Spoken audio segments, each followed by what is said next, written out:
سب سے پہلے تو ایران نے امریکہ کا اس ڈیفینس سسٹم پر حملہ کیا، اس ریڈار پر کہ جو 5000 کلومیٹر کے پر یعنی وہ پھیلا ہوا تھا، اپنی اس ایریا کو کور کرتا تھا۔ اب یہاں پہ پاکستان سے بھی اگر کوئی میں تم لوگوں کو آگاہ کر دوں تو پاکستان میں جتنے بھی سفارت خانے تھا نا امریکہ کا، وہاں سے امریکہ نے آرڈر کروا دیا کہ ہمارے سفارت خانوں کے جتنے ممبر ہیں ان کو جلد میں جلد امریکہ میں آنا چاہیے، یعنی پاکستان سے نکل جاؤ۔ لیکن یہاں پہ ایک بات کلیئر ہے کہ ایران تو کبھی پاکستان پہ حملہ نہیں کرے گا، یہ بات یہاں پہ کلیئر ہے۔ لیکن ڈونلڈ ٹرمپ نے خوف کس چیز سکھایا ہے کہ پاکستان میں بہت بڑی تعداد کے ساتھ عوام نکلے ہوئے اسرائیل کے خلاف اور امریکہ کے خلاف نعرے لگا رہے، ساتھ ساتھ اپنے جرنیلوں کو اور اپنی فوج اور اپنے اداروں کے خلاف بھی نعرے لگا رہے کہ آپ کیوں ایران کے ساتھ کھڑا ہونے کا اعلان نہیں کرتے، کیوں اسرائیل کے خلاف یعنی جنگ لڑنے کا اعلان نہیں کرتے۔ لیکن ایران کا ایک اور بھی بڑا اپڈیٹ یہ ہے کہ ایران نے ایٹمی قوت کا جو تجربہ ہے وہ کر لیا ہے، کچھ زلزلہ بھی وہاں پہ ریکارڈ کیا گیا ہے، یعنی خوفیہ نیوز یہ کور کر رہا ہے۔ اور ایران کا یہ جو ابھی سپریم لیڈر بنا ہوا ہے، نام تو اس کا نہیں آ رہا سوری، لیکن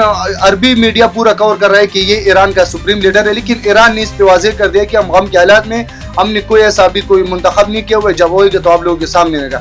اور دوسرا بات، امریکہ بھی گھٹنوں پہ آنے والا ہے، امریکہ بھی کور کر رہا ہے، یہ نیوز امریکہ کے سائٹ سے لیک ہوا ہے کہ ہمارے پاس 10 دنوں کے آگے مزائل ہے، یعنی 10 دنوں کے بعد ہم آگے اور جنگ نہیں لڑ سکتے۔ اور ایران نے کل بولا ہے کہ اگر آپ مہینوں تک بھی لڑیں گی تو ہمارے پاس اتنے بڑے ذخیرے ہے زمین کے اندر مزائلوں کا کہ آپ لوگوں کا سوچ سے بھی باہر ہے۔ اور اسرائیل کے اوپر ابھی جو مزائل چھوڑ رہے ہیں نا، اس میں ایک قسم کا بم ان لوگوں نے ابھی نئے ان لوگوں پہ پھینکنا سٹارٹ، وہاں پہ پھینک کے نا بہت سارے علاقے کو تباہ کر دیتے، وہ بھی یعنی ان لوگوں نے صحیح تن کے رکھا ہے۔ اور ابھی ایران ایک قسم کا ڈرون چھوڑ رہے ہیں، پتہ نہیں اس کا کون سے نام ہے، میں نیچے لگا دیتا ہوں، اس کا بھی امریکہ کے ساتھ کوئی بندوبست نہیں ہے کہ اس کو ہم کیسے ڈسٹریکٹ کریں، یعنی ان لوگوں کے پاس ابھی اس کا کوئی ڈسٹریکٹ کرنے کا کوئی طریقہ نہیں ہے۔ ابھی وہ دوسری کنٹریوں سے منتی ترلے کر رہے ہیں کہ ابھی اس کا کوئی طریقہ بتاؤ کہ اس کو ہم کیسے گرائے، کیسے مارے۔ ابھی امریکہ اور اسرائیل کے ساتھ اس کا کوئی حل ہی نہیں ہے۔ پتہ نہیں یہ ایران کا اپنا ڈرون ہے، چائنا نے دیا ہے، یعنی کوریا نے، کس نے دیا ہے، رشیا نے دیا ہے، یہ پتہ نہیں، لیکن ایران نے صحیح تن کے رکھا ہے۔ مزے کا بات یہاں پہ ایک اور بھی ہے کہ امریکہ میں ڈونلڈ ٹرمپ کے خلاف آوازیں اٹھنا شروع ہو گئے،